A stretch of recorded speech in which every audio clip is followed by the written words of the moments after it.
যদি আগামী 30 তারিখের মধ্যে গার্মেন্টস শ্রমিকদের বেতন বোনাস পরিশোধ করা না হয়, তাহলে জাতীয় গার্মেন্টস শ্রমিক ফেডারেশন এবং একতা গার্মেন্টস শ্রমিক ফেডারেশনের উদ্যোগে বৃহত্তর কর্মসূচি নেওয়া হবে।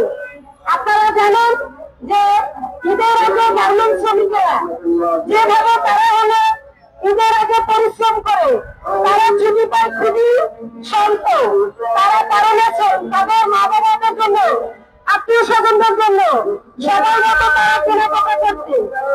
ওদিকে দেখেন মালিকেরা কিভাবে তারা বিলাসী জীবন যাপন করে, এই শ্রমিকদের উন্নয়নের কাজে বিলাসী জীবন যাপন করে, অথচ শ্রমিকেরা তারা ঠিক মতো তাদের আত্মীয় স্বজনদের সাথে ঈদ করতে যেতে পারে না, যেটা আইনে এসেছে। এক মাসে এসিতে সবাই পরিমাণ ঈদ করার দেওয়া, সেটা মালিকেরা তার মেহনত করে বারবারই এড়িয়ে যাচ্ছে। আমরা জানি এখনো প্রায় 30% ব্যক্তিকে ঈদ করার দেয় না। আমরা চাই যেটা আইনে এসেছে 100% ব্যক্তিদের যাতে ঈদ করার দেওয়া হয় এবং এটা 30 তারিখের মধ্যেই পরিশোধ করা হয়।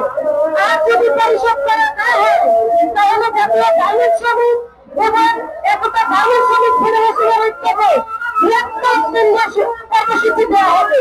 এখানে আমি আমার সংক্ষিপ্ত বক্তব্য শেষ করছি। ধন্যবাদ।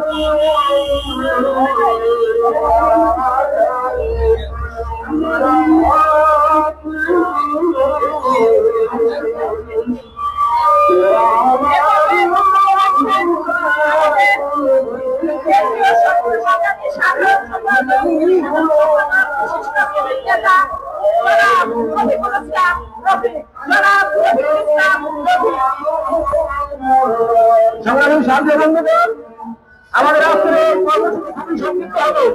আমাদের এই সংক্ষিপ্ত সমাবেশ এবং অল্প সংখ্যক শ্রমিকের অংশগ্রহণ দেখে প্রশাসন এবং সরকার যদি মনে করেন যে গার্মেন্টস শ্রমিকরা অসহায়, তাদের শক্তি সমর্থন নেই। আমি প্রথমে বলতে চাই, আপনারা কোথায় সরকার বসবাস করছেন। আমরা পরিষ্কার ভাবে বলতে চাই, বর্তমান সরকার বিভিন্ন সংস্থা কমিশন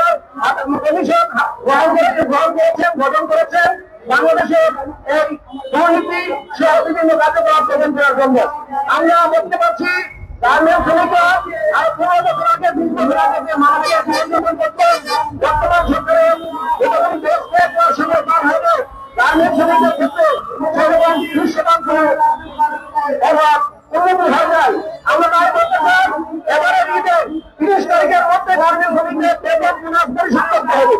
যদি কোনো মালিক উদ্দেশ্যপ্রান্ত হবে গার্মেন্টস শ্রমিকদের বেতন বোনাস পরিশোধ না করে সরকারের ঘোষণা করে, সরকারের যে সব উপদেষ্টা হয়েছেন, সভাপতি হয়েছেন, আমরা তাদেরকে হুঁশিয়ার করে বলতে চাই, আমাদের গার্মেন্টস শ্রমিকরা যদি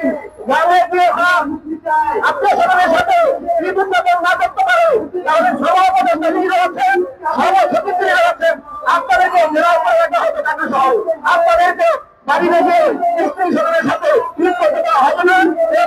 হুঁশিয়ার উচ্চারণ করে আমার শেষ করছি। Immigration to Canada. We provide the best quality service and solution for Canada immigration. Please visit our website and contact for details.